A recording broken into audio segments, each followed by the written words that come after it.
This is a brief introduction to conditional probability. A conditional probability formula looks as follows. It's read, the probability that phi is true, given that psi is true. So this bar is read, given that. Conditional probability is the concept of probability given or in light of some evidence or new information. So for example, the probability that the die lands 1, given that it landed on an odd number, is 1/3. Or sometimes you hear people say, the probability that it will rain tomorrow, given that there are dark clouds in the sky tomorrow morning, is high. So here's a Venn diagram for two propositions, P and Q. Suppose that we're interested in the probability of Q given that P is the case. Now, P and Q do overlap. Here's the region in which P and Q overlap. So this is the P and Q region. But we're not just interested in the probability that P and Q are both true. We're interested in the probability of Q given that we restrict attention to the P region. So restricting attention to the P region means we're going to ignore everything outside of the P circle. And that's the idea of conditional probability. When you learn that P is true, you take the P region and you pull it out and you recalculate the probabilities of Q or some other proposition, given that you've restricted attention to the P region.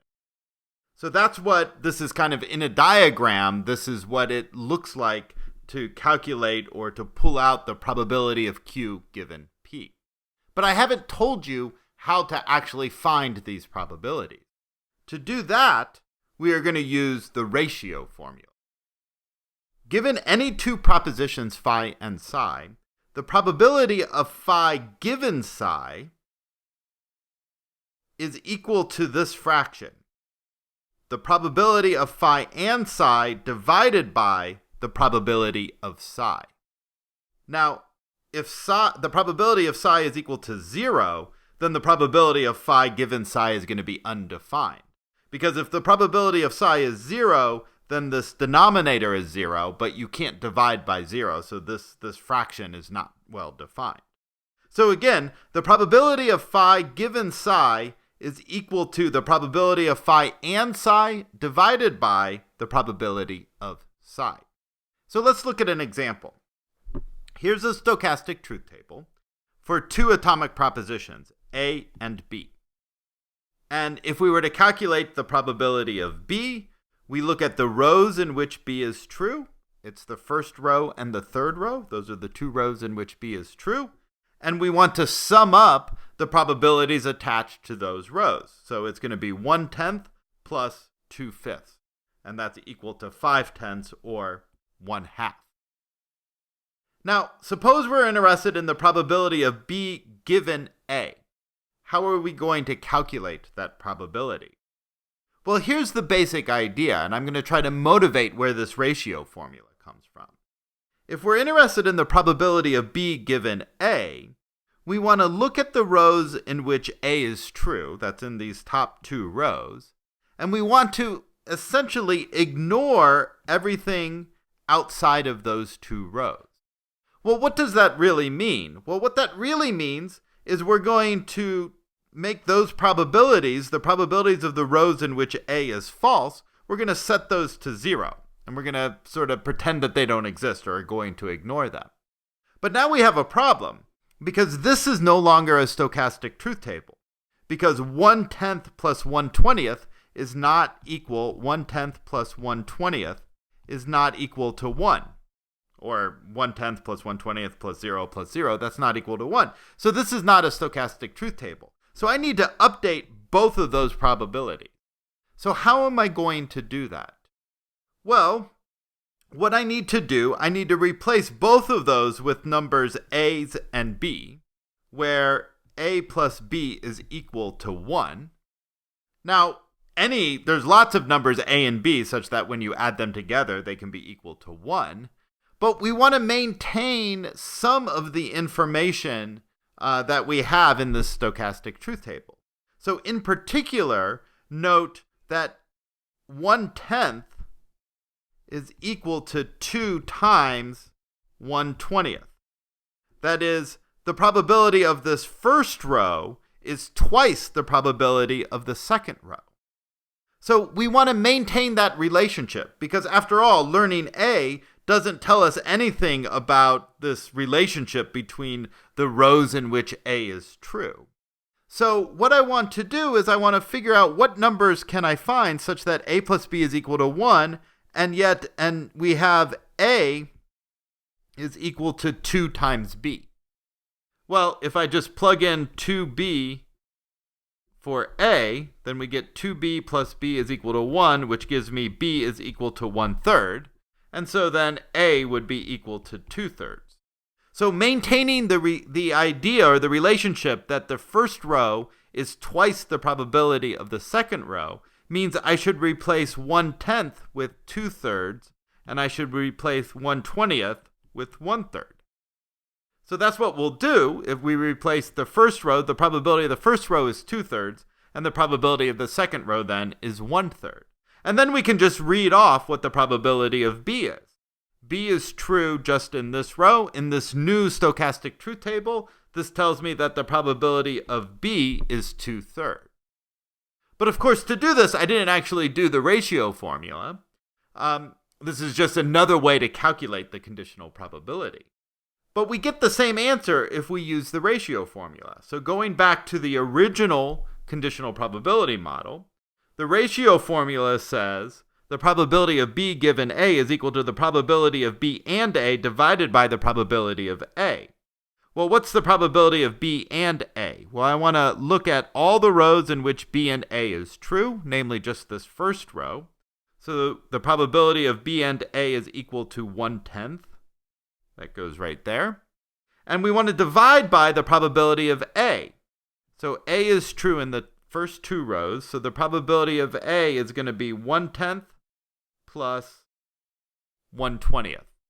1/10 plus 1/10 divided by 1/10 plus 1/20 is actually equal to 2/3. So you get the same answer doing the ratio formula. So let's look at an example. Suppose that there are 3 piles of cards. Each pile has 2 cards in it. The blue pile has 1 card with an A on it and the other card is blank. The red pile has 1 card with a K on it and the other card is blank. And the green pile has 1 card with a Q on it and the other card is blank. Now let's say a dealer selects a card, 1 card from each of the 3 piles. So first from the blue pile, then the red pile, then the green pile. And we're going to assume that the dealer is biased. So the first way we're going to assume that the dealer is biased is we're going to assume that when selecting a card, the dealer is 3 times more likely to deal a K than a blank. So this happens when selecting from the red pile, he's 3 times more likely to select a K card than a blank card. So here's a picture of all the possible deals. The dealer can choose a blue card, and with a 50% probability, he'll choose A or blank. And then he chooses a red card. Now, we've assumed that the probability of selecting the K is 3 times the probability of selecting a blank. So the probability of selecting K is 3/4 and blank is 1/4. And then the green, there's a 50-50 chance of choosing the Q or a blank card. Using these probabilities, we can calculate the probability of each of the 8 possible outcomes by multiplying along the paths. So for example, this path right here, the probability of this outcome is 1/2 times 3/4 times 1/2, which is 3/16. So here's a stochastic truth table representing all the information in the previous diagram. So now the question is, what is the probability of A, probability of K, probability of A and K, and then the probability of A given K, and the probability of K given A? So let's look at the probability of A. So A is true in the first 4 rows. So the probability of A, we need to sum up the probabilities assigned to each of those rows. So this is going to be 3/16 plus 3/16 plus 1/16 plus 1/16, which is equal to 8/16. So that's equal to 1/2. And now what about the probability of K? So K is true in the first and second row, and then K is true in these two rows right here. So each of these rows is assigned the probability 3/16. So the probability of K is 4 times 3/16, which is 12/16, or 3/4. And that's exactly what we expected, because remember, we assumed that the probability that the dealer selects the K card from the red pile rather than the blank card is 3/4. And that's what we get when we did our calculation. The probability of A and K, that's A and K is true just in the top two rows, so that's going to be 3/16 plus 3/16 is 6/16. And now, what about the probability of A given K and the probability of K given A? So the probability of A given K is the probability of A given that you know that the dealer gave you a K card. So what is that probability? So this is going to be the probability of A and K divided by the probability of K. So we know what the probability of K is. That's going to be 3/4. So what's the probability of A and K? Well, that's 6/16.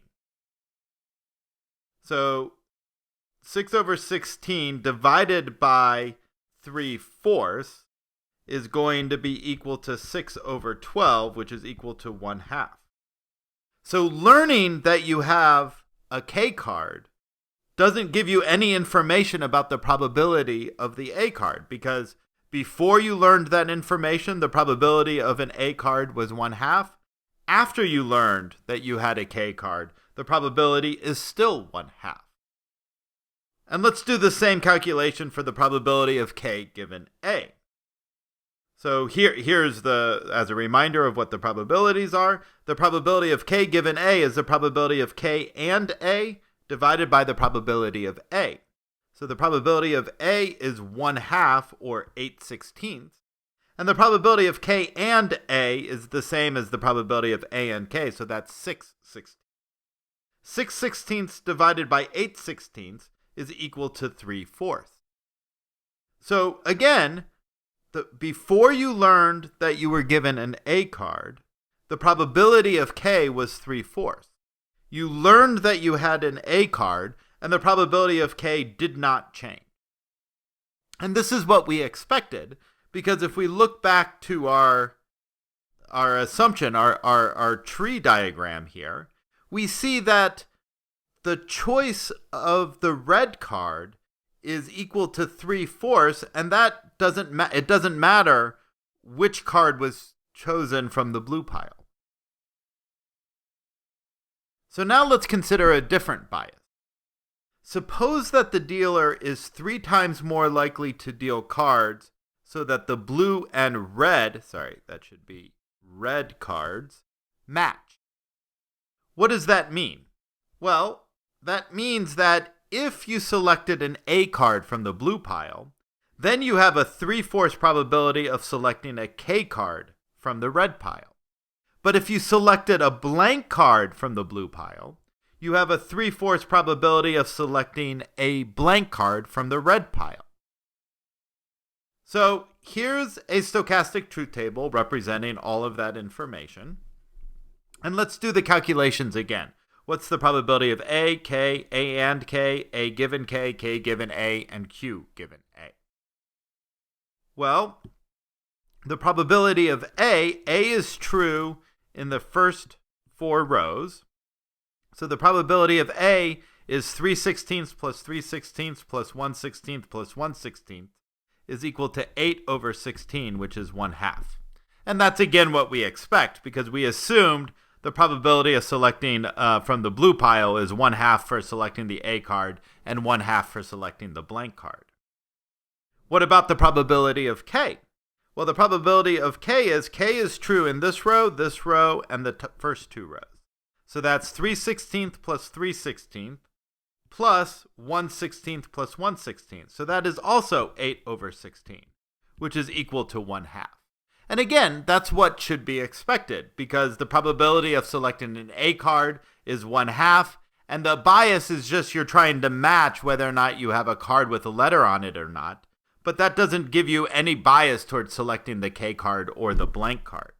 What about the probability of A and K? Well, A and K is true in the first two rows.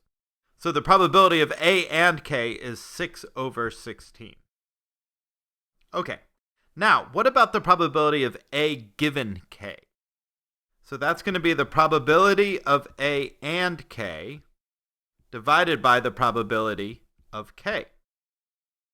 The probability of K is equal to 1/2. The probability of A and K is equal to 6/16. So this probability, simplifying here, it's going to be 6 divided by 8, or 3/4. So the probability, given that you know that you have a K card, the probability that you have an A card is going to be 3/4. And that's exactly what we expected, because we assumed that there was a bias in which if you selected the A card, then there's a 3/4 probability that you selected the K card. And that's represented here. Before learning that you have a K card, the probability that you have an A card is 1/2. After learning you have a K card, the probability that you have an A is equal to 3/4. And what would you expect the probability of K given A is going to be? Well, intuitively, you would expect it to remain the same. The probability of K given A is the probability of K and A divided by the probability of A. So the probability of A we know is equal to 1/2, or 8/16. And the probability of K and A is the same as the probability of A and K, which is equal to 6/16. So 6/16 divided by 8/16 is equal to 3/4. So before you learn that you have an A card, the probability of K was equal to 1/2. After learning you had an A card, the probability of K goes up to 3/4. So the picture you should have is you're looking at your cards one at a time. The dealer has given you the cards. And you're looking at your cards one at a time, and you don't know what you have. And so initially you say, oh, well, the probability of an A card, that I have an A card, is 1/2. The probability of a K card is also 1/2. You flip over the first card and you see, oh, look at that, it's an A card. Given that information, your probability shifts from being 1/2 to being 3/4 that you have a K card. But what about the probability of Q? So you've learned that you have an A card. What's the probability that you have a Q card? Intuitively, it should be 1/2, but let's just double check that that's the calculation we get. So Q and A is true in the first row and the third row. 3/16 plus 1/16 is 4/16. 4/16 divided by 8/16, that's the probability of A, is indeed equal to 1/2. So seeing that you have an A card doesn't give you any extra information about whether or not you have a Q card. And as a good test, you should make sure that you can see that the probability of Q before learning that you have an A card is equal to 1/2. So just to end with a discussion, kind of a visualization of what's going on here. The question is, you flip over this first card and you see an A. And so how does that actually change your probability? Well, if we go back to our tree diagram here, what we're saying is initially the dealer had a choice of either the A or the blank card. And with probability 1/2, he chose an A card, and 1/2 he chose a blank card.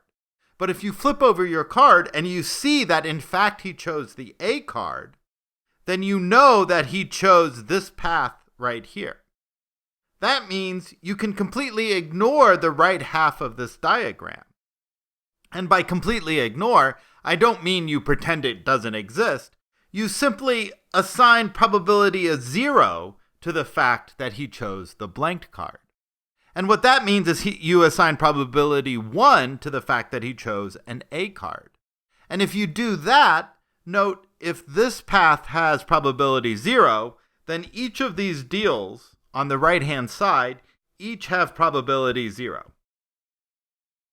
On the left-hand side, to calculate what the probability of each of these possible outcomes are, you have to multiply along the path of the possible deal. So with probability 1, since you saw that he gave you the A card, then probability 3/4 he chose a K card, and probability 1/2 he chose a Q card. Multiplying those together, you get 1 times 3/4 times 1/2, which is equal to 3/8. And similarly for the other possible deals. So after learning that you have an A card, this gives you could turn this into an updated stochastic truth table.